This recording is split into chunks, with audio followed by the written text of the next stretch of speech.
Welcome, people. In this video, I want to talk about social gatherings and how they affect the mental health of the people that are attending.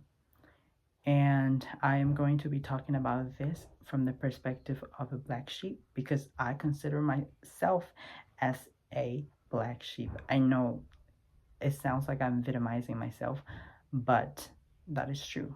I am a black sheep.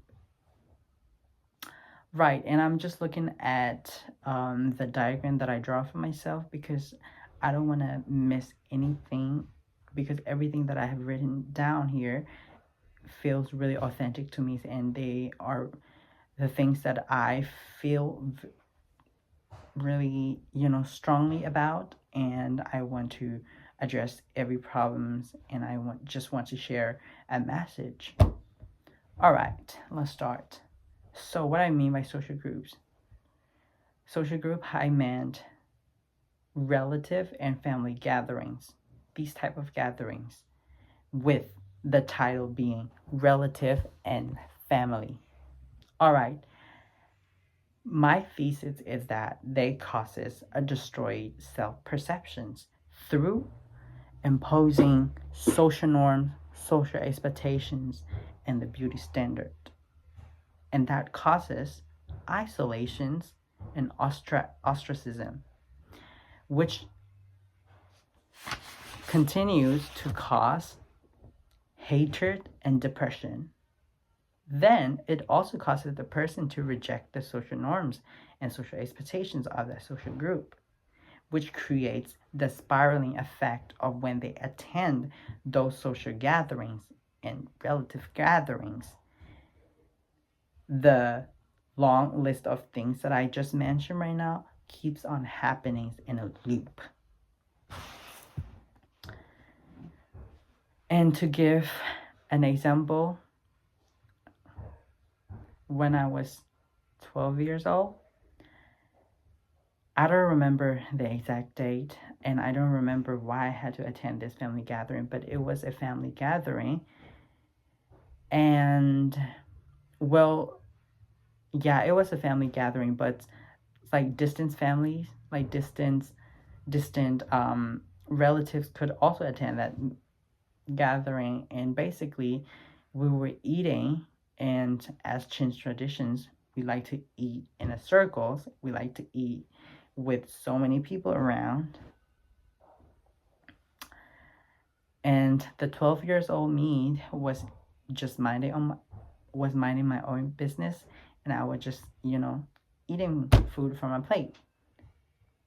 Then suddenly, a motherfucking auntie freaking stood up, pointed her finger at me. She said, "Why the fuck are you eating like that? Why the fuck are you holding your spoon like that?" She gave a little bit of smirk. She's giving that motherfucking Medusa type of face, and she said, "You look so fucking gay. Who taught you to eat like that? Eat more manly." Of course, the 12-year-old me wanted to cry. But I was mature enough not to surrender. So I gave her a smile. I didn't say anything. And she continued to humiliate me in front of other people's and those aunties who claims to be my family took her side. She was gossiping, and they were talking about how, kids were acting, and they were just continue to make fun of the kids that are like me. But you know what I did?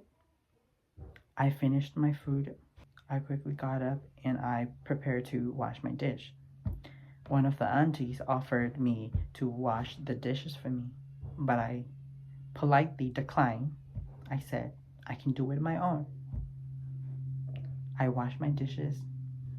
Not only that I washed my dish, I also put it in a place where it should be. In my head, I thought I slayed.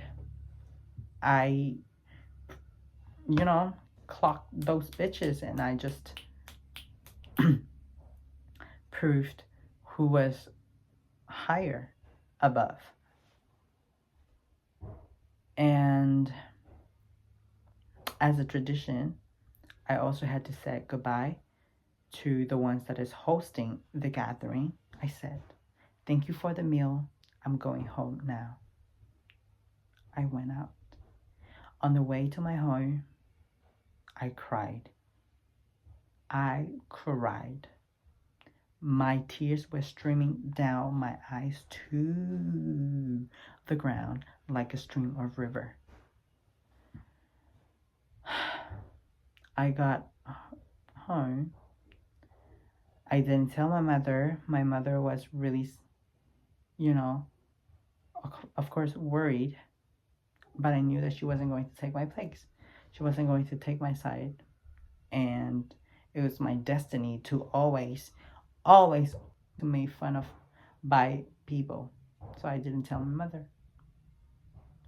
But whenever I think of that situation, scenarios, I always replay that scenarios, and I can, you know, explicitly remember everything that she said, everything that she did, and how her body shifted. Everything, every little detail I remember, because I felt so emotional at that point. And when you're so emotional, you're more likely to remember everything that's happened in that moment.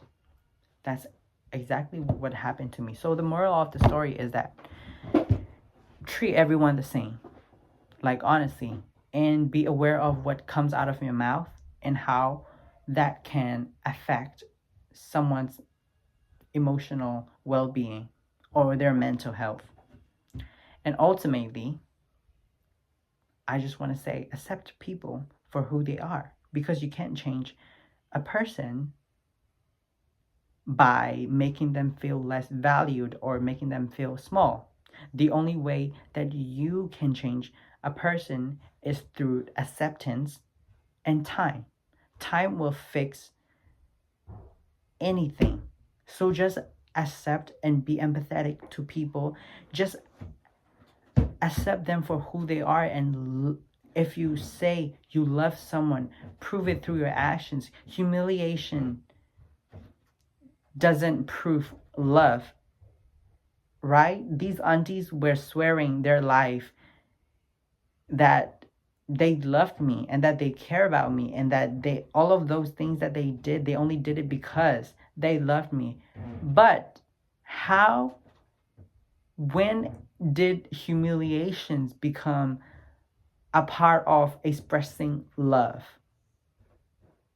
Okay, so if you're a parent, if you are above 30 or just 20, or if you're older than someone, when you're treating someone, don't treat them like this. It doesn't make sense. You're saying I love you, I love you, I love you, but at the end, what? You're just humiliating them. You're just making them feel less valued and less fit into the society. And therefore, what happens is that even that situations happened to me like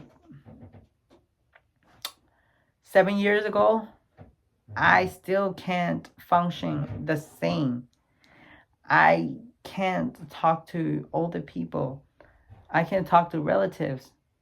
And when someone introduced me themselves by saying that I'm your auntie, I'm your uncle, I don't fucking care. I just say, I walk off. I know that's like really disrespectful to do, but my past experience tells me that I had to do it, because this past trauma always, activate my fight or flight response. And whenever I come into contact with these people that claims to be my family, I tend to walk away. And that is the reasons why I don't talk to people that makes me feel less valued and don't accept me, because I always look for their non-verbal cues, which are the expressions or the gestures that you do while you're communicating to me. And if I sense a slight of dissatisfactions on your face, I'm just gonna be like, okay, you don't like me, and therefore I'm going to isolate myself from you. And this was a message from a black sheep.